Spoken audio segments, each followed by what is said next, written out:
Did you see Zack Snyder on the Rogan podcast? I didn't watch the whole episode, but I saw the clips about his Batman takes.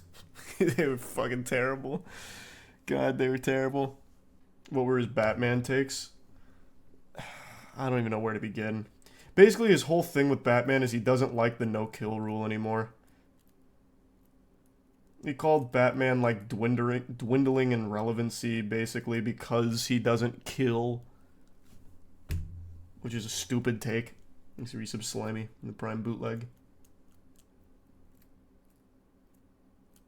What? No, I didn't see that, Mason.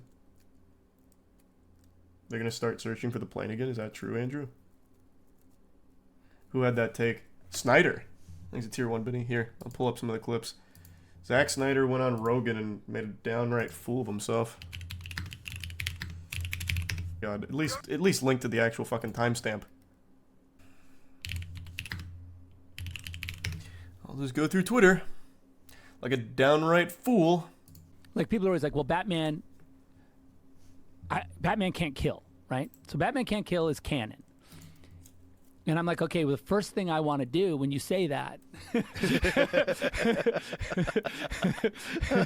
is I want to see what happens. And they go like, well, don't put him in a situation where he has to kill someone. I'm like, well, that's just like you're protecting your God in a weird way, right? You're making your God irrelevant if he can't be in that situation. Like, I mean, it's a stupid take. It's a really stupid take. I don't even know where to begin. He goes on to say more dumb shit, but that's like the big one people were dunking on. He's not wrong, though. He is, like, legitimately wrong. What do you mean? It's a stupid take. It's just really dumb. It's a horrible take after watching the Dark Knight trilogy. Dark Knight trilogy, Arkham series, well, up until, of course, you know how that played out. The Batman, the most recent one, you can give tons and tons and tons of examples on how objectively wrong that is. I got so mad at all the slow-mo and Rebel Moon, I just turned it off. Rebel Moon sucks. I said it when I first watched it. It sucks.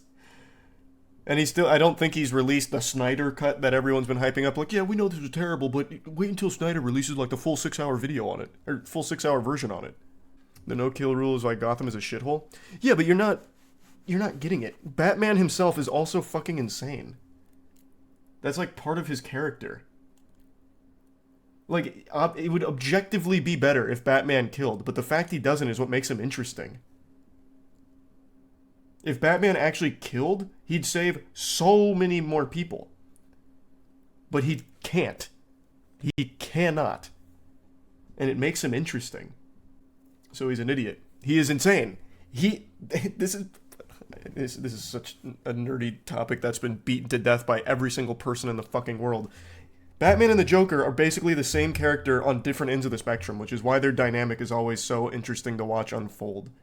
But also why it ends up getting a little, like, pretentious from time to time, because of how much it constantly gets talked about and explored in similar ways. He kills in the comics. He kills in spin-offs. There's versions of the Batman that kills. Fucking Bat Dad kills. Like, there's versions that do.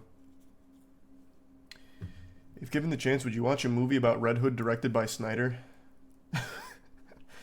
I mean, I don't hate Zack Snyder or anything, but I don't like a lot of his movies.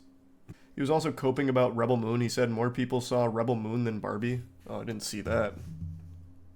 People probably didn't even find that interesting enough to clip because of how boring Rebel Moon is. He says the Snyder cut of Rebel Moon is more like heavy metal and rated R. Yeah, this is a quote that someone put out there, but I, of course, haven't seen the clip and I didn't watch the whole episode, so I don't know if it's true or not. But Zack Snyder says Rebel Moon's director cut is the hardest R imaginable. I don't know what that means. I guess it's just porn at that point. Just type Rebel Moon Barbie into Google. He's claiming that more people saw Rebel Moon than Barbie.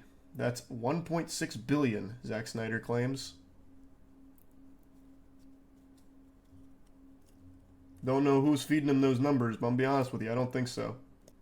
I mean, it's on Netflix, so maybe. I guess. I always wonder about that. Even like dog shit like Rebel Moon, where people, most of them, turn it off pretty early because it's super boring and just terrible. I feel like there's a lot of others that'll just have idle things playing on Netflix and Rebel Moon flicks through. and they think nothing of it, so it just counts for him.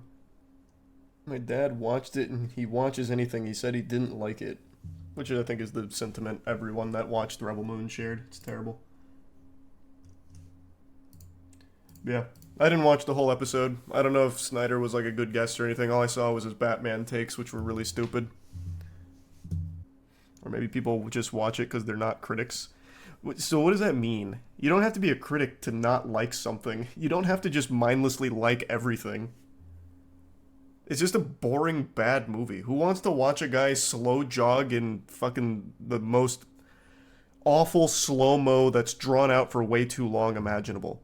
Everything is slow-mo in that movie. It has nothing to do with being a critic. It has to do with having eyes. Way too much slow-mo, but it was fun bad. I think at times, Rebel Moon was fun bad. Like, here. Let me pull up the clip that I'm referencing. This was fun bad. This had me giggling. I imagine it'll come up. No, it didn't.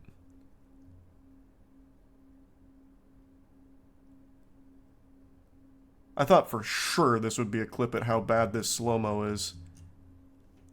I'm sure you know exactly what I'm talking about. Thanks for your sub, Chaz. Is that not out here? Or is it being taken down? It might be being taken down, actually. Are you gonna watch the 6-hour Snyder cut? I don't know. I don't think I can force myself to do it. I don't think I can push through. I really don't. I don't think it'll be fun bad, and there's no shot it actually becomes good. Though, the Snyder cut for Justice League was enjoyable. But I just don't think Rebel Moon even has the DNA to be good. Sheldon Johnson, who was just on Joe Rogan, killed and dismembered someone Jeffrey Dahmer style. Yeah, I'll look it up. I saw that right before going live. Harlem man has been charged with murder after officers found dismembered body parts in his freezer. Took Sheldon Johnson, 48, into custody for questioning on Tuesday after performing a wellness check at the building. Johnson was in the apartment when officers found a torso without a head or arms. Once Johnson was in custody for questioning, police obtained a search warrant for his apartment. Officers found the missing head and arms in a freezer there. Jesus Christ. Brutal. It is brutal. That is brutal. Do you think with Rooster Teeth going under, Warner Bros. Will nuke the YouTube channel like they did with Machinima? Yes. I do think they will end up nuking the Rooster Teeth channel, since they've already done it with Machinima. I have no doubt all the Rooster Teeth videos are going to be archived. I think we're at the age where you won't see a Machinima situation happen again, where a channel goes down and the videos are just lost. Everything gets archived. So I'm sure the videos will persist. The only other example of that is Unis Honest, and the whole concept was not to archive them. But I'm sure still tons of people have them archived. They just don't publicly share them.